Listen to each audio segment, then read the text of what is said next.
Hello family, we are sharing something interesting today. We're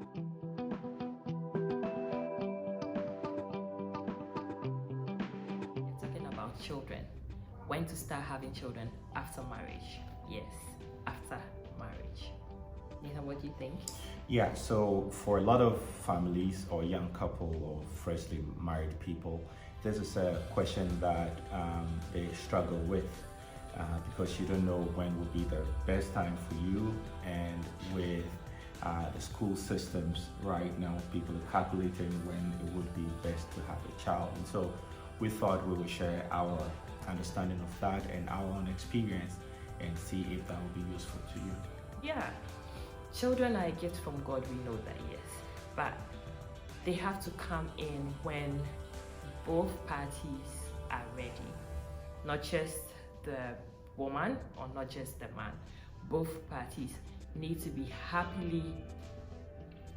ready to receive the bundle of joy. Do you have a home ready for a baby? Are you ready to take the kid to daycare, hire a nanny? Who's going to take care of the kid when you're back to work? That's if you're a working mom or a working couple. So I think the financial aspect is key. What do you think, Nathan? Yeah, so it's becoming a lot more expensive now to nurture a child because the family system that we used to have that supported in the past is not as effective as it used to be, because we have elderly mothers who are grandparents to be who are also very busy now, engaged in economic activities. Or maybe you might find yourself in a situation where your parent may not be health-wise available or even not alive at all. And so it means that to be able to take care of that child, you're required to spend some money to get people to help, or send your child to early school care. Crash. And all of these things are expensive. And so for me, I really don't put a time to when people should have a child. But just know that these are the consequences when you have a child, and you should be financially sort of ready for that. Yeah. Also, have you started a new job, or you're already in the job you were in before you got married? Is your job ready to pay you during your maternity leave?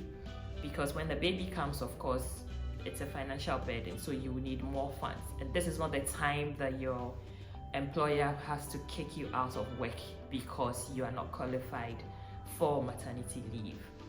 And also, is your home big enough? Would you be going to work? Would you stay with a nanny? Can your home house a third person aside you and your partner and the baby? So you don't want running or rushing to drop the baby at a family member's place because the family member couldn't move in to join you at home. And then you get to work late, tired, you have warning letters waiting for you all the time. And so you need to consider all these preparations before the baby comes.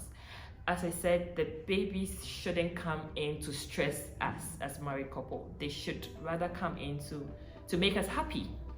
So, well, whether you like it or not, there's some aspect of stress. You never get prepared enough, and there's some amount of stress you have. Again, it's not every couple who might be in the position to have a nanny or somebody to come and live in the house, or even your own parents to come and support in your home.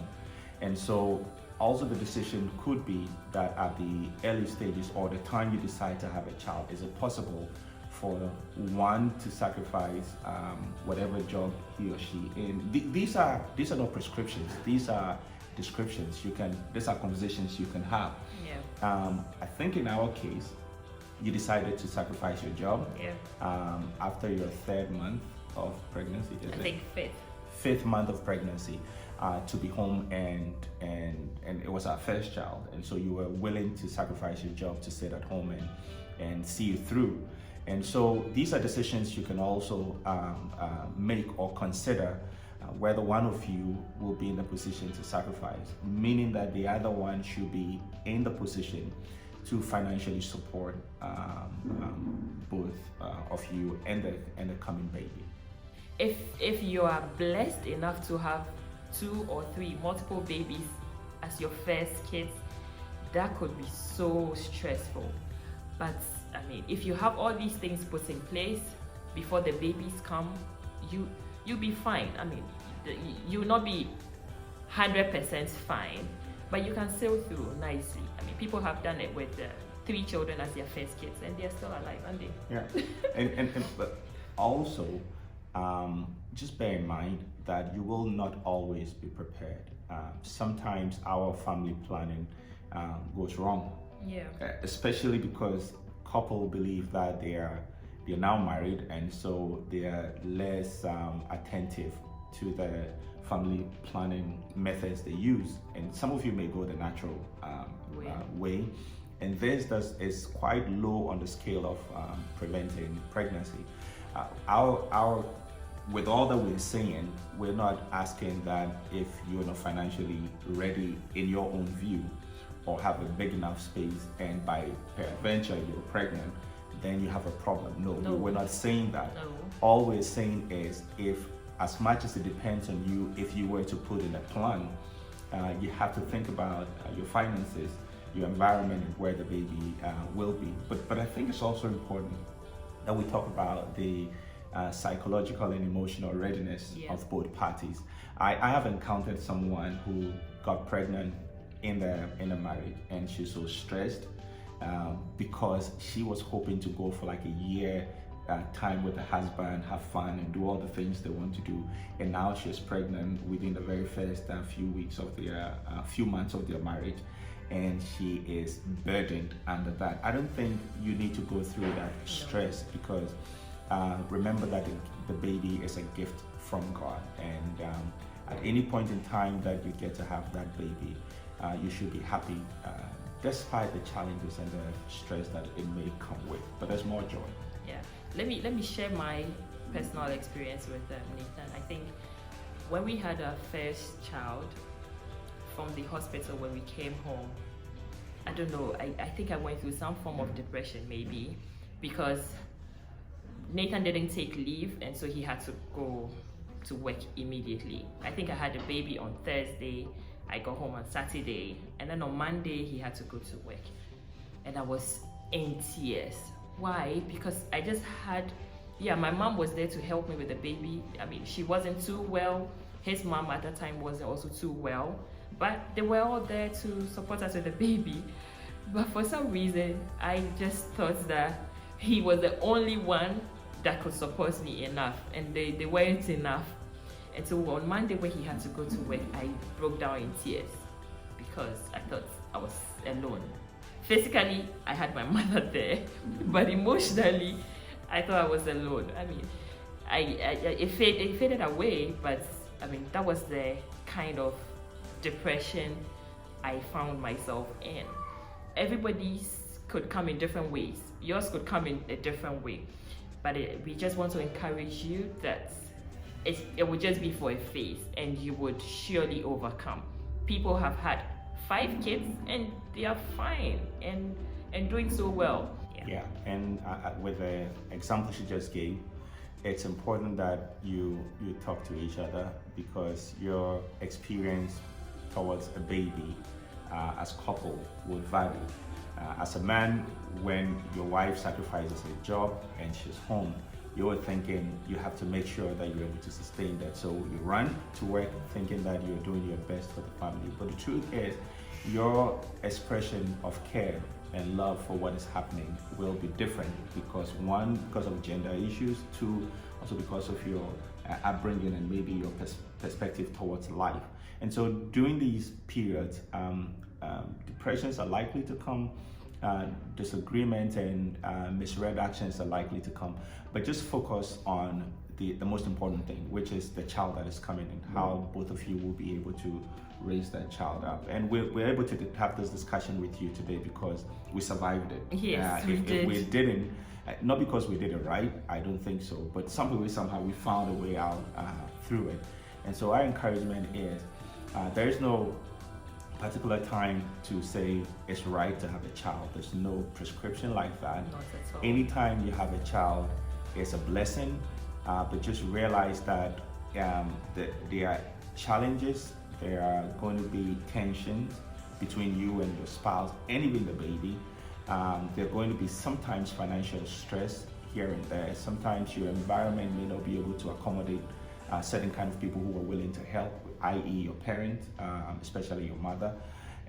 So all of these things may come up with their own challenges, but like Nana just said, it will be a phase that will pass. And so just find the courage, enjoy it, cry when you have to cry. Yes. Yeah, because there's going to be a lot of laughter afterwards. Yeah. And we must say we didn't prepare for our first child. We didn't prepare, it just happened, but we embraced it, and it was fun. It was fun. It was new for us, but it was fun. And we didn't prepare for the second. We didn't prepare for the second we didn't either. Prepare for the second and the third. Yes. So we want to encourage you that, you know, as he said, there's no fixed time. It's peculiar to each couple, and all you need to do is just sit together, plan and discuss, because you need to plan to welcome your bundle of joy. Yes. And the ultimate thing is, don't forget to pray. No matter what you discuss, you as a couple should pray for God's ultimate answer. And you need to pray for the unborn baby. Whoever he is, she is, or they are, they need the grace of God to get into this world. So you need to pray to welcome your baby. Yeah. And as much as you have the will to plant, just remember that the actual seed that will form into a baby, it's solely the decision of God. And so just in case a child comes in when you're not ready, you will be among the very few, or maybe many people who are blessed to have it that way, because there are a lot of people who are seeking to have children, and for years they don't have it. You know, so don't be too tight in your head about children when you're a couple. After all, it's not a sin to have a child when you're married. So you should be happy at any point in time this child comes, and be ready to go for the long haul. We are in this, we're swimming. It's an ocean, it's not a swimming pool. The boundaries are very wide, and so just get ready for it, and you would enjoy it. So basically for me, that's what I have in mind, and I, together with Nana, are praying with all couples who are expecting or hoping to have children. They are such a great blessing when you have them, but also for those who are not having it yet and are praying for it and it's been a struggle, just get to know that the Lord is still able to make this happen. So don't give up. And besides, there are also scientific, or should I say medical, ways of assisting people lately. And so whilst you pray and you can afford, then maybe you can subscribe to those kind of help as well. I mean, I believe in God using the things He's created and the wisdom and the understanding we have in making life a lot easier. The reason I don't walk to work and I sit in my car is I believe that God made that wisdom for car creation. So instead of walking, I use a car. So in the same way, if you need help medically, it will be okay to also visit a physician and see what can be done. Yeah. So this is what we have for you today. If you enjoyed it, we are here in the comment section. Just drop your comments. You can also share and like it and subscribe if you haven't done so already. We have more to share for you, so just join us on our next video. Yeah, so we look forward to interacting with you. We also want to learn from you, so if you have any experience to share, you disagree with us, or you want to affirm a point we made, we'll be very happy to read it. So we're going straight to the comment section to see what you have for us. Till the next video, take good care of yourself and keep loving each other. Bye.